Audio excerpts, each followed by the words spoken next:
Od posljedice jakog moždanog udara jutros je u Vinogradskoj bolnici u Zagrebu u 51. godini umro poznati kazališni i filmski glumac Predrag Vušović, dugogodišnji član dramskog kazališta Gavela. Glumca Predraga Vušovića pamtimo po mnogim važnim ostvarenjima i na filmu i u kazalištu.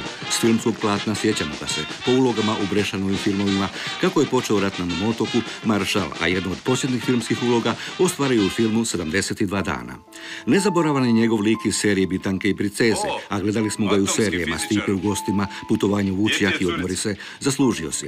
Predrag Vušović odrastao je u Dubrovniku, gdje je završio osnovnu i srednju školu. Glumačku karijeru započinje 1970. a 9 godina poslije polazi Akademiju kazališne umjetnosti u Zagrebu. Potkraj 90-ih dolazi u dramsko kazalište Gavela. Veliki je dio njegova stvaralaštva vezan upravo za to kazalište, kao i za dubrovačke ljetne igre koje je redovito otvarao. Poznato su njegova velika ostvarenja u kazalištu, gdje se istaknuo kao vrsni glumac karakterne komike, za koje je dobio važne nagrade i priznanja. Odlaskom Predraga Vušovića pređe hrvatska kazališna i filmska scena izgubila poznatog umjetnika, kojemu je gluma bila i ljubav i zanimanje.